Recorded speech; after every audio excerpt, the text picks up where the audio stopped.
शंकर सिंह।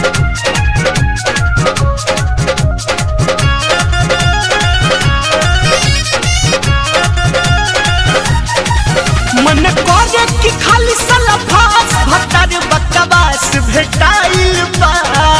होलियों में बितत खरवास चोली पऊ पवास थपाइल बा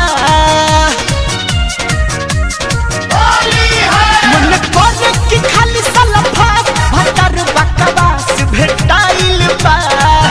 होलियों में बितत खरवास चोली पऊ पवास थपाइल बा गांजा बलम खाली डोलाता माई रे माई जा दे चुप रह हम मानिलू माई रे माई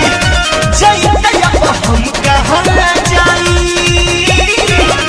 चुनिया पिला सले के खोलाता माई रे माई जइते अब हम कहाँ जाई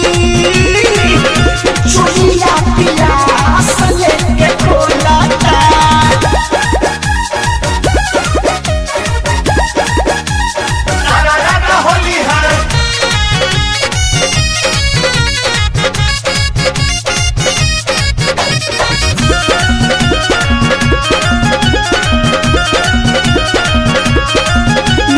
बुझेला मरद अनाड़ी खेलाई कहेला दिनो राती ओही रे फेरा में मुआना रहेला हे भाई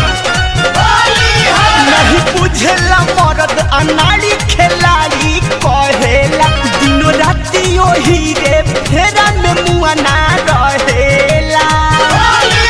खाली मुसबे नियन दादा बोल हाता माई रे माई ओलहता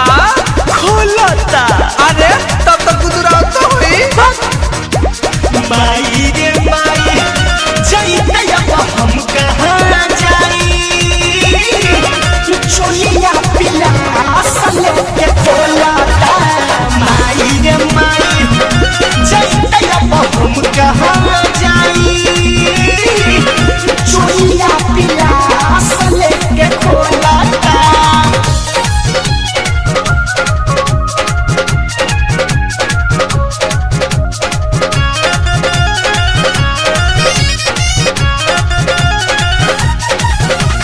बाल्टी में घोरे कबो दादा घोरे ला ढोली में रंग डालल चाहेला रोजे फुला कटोरी में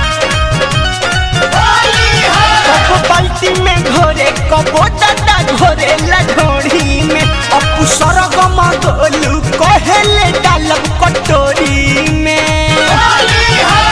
ले बाया उरा बाबुर बोला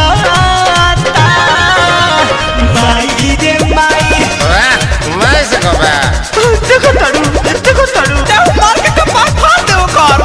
माई रे माई जइते अब हम कहाँ जाई चोलिया पिला सले के खोलता माई रे माई जइते अब हम कहाँ जाई चोलिया पिला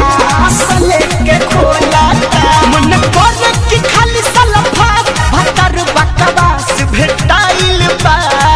होलियों में बितत खरवास चोली पऊ पवास थपाइल बा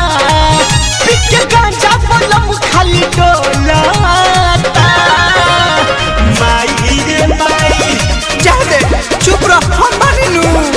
माई रे माई जइते अब हम कहाँ जाई चोलिया पिला